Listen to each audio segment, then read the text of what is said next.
Om Namo Venkatesaya. Welcome to TTD latest updates. ఈ రోజు అనగా జనవరి 10వ తేదీ శనివారం రోజున తిరుమలలో భక్తుల రద్దీ అయితే సాధారణంగా ఉంది.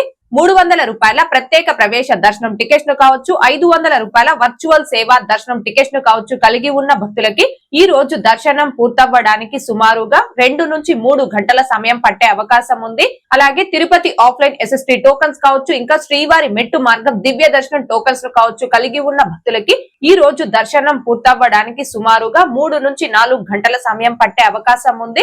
ఈ రోజు ఉదయం 6 గంటల సమయానికి శ్రీవారి ధర్మ దర్శనం అంటే ఎటువంటి టోకన్స్ లేకుండా స్వామి వారిని ధర్మ దర్శనం చేసుకోవడానికి వచ్చినటువంటి భక్తులు వైకుంఠం క్యూ కాంప్లెక్స్ 2 లోని 7 కంపార్ట్మెంట్ లో దర్శనం కోసం వేచి ఉన్నారు. ఇలా వేచి ఉన్నటువంటి భక్తులకే దర్శనం పూర్తవ్వడానికి సుమారుగా 5 గంటల సమయం పట్టే అవకాశం ఉంది. ఇక ఈ రోజు ఎటువంటి దర్శనం టోకన్స్ లేకుండా నేరుగా తిరుమలకు వచ్చి స్వామి వారిని ధర్మ దర్శనం చేసుకోవడానికి కొత్తగా ఈ రోజు ఎవరైతే ఫ్రీ దర్శనం క్యూ లైన్ లో జాయిన్ అవుతారో ఆ భక్తులకి దర్శనం పూర్తవ్వడానికి సుమారుగా 8 నుంచి 10 గంటల సమయం పట్టే అవకాశం ఉంది.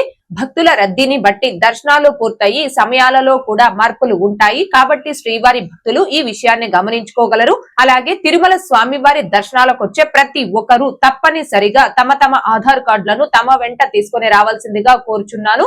ఇక నిన్న అనగా జనవరి 9వ తేదీ శుక్రవారం రోజున 67,678 మంది శ్రీవారి భక్తులు స్వామివారిని దర్శనం చేసుకోగా 18,173 మంది శ్రీవారి భక్తులు స్వామి వారికి తలనీలాలను సమర్పించుకున్నారు. అలాగే 3,82,00,000 రూపాయలు భక్తులు కానుకల రూపంలో స్వామి వారికి హుండీలో సమర్పించుకున్నారు.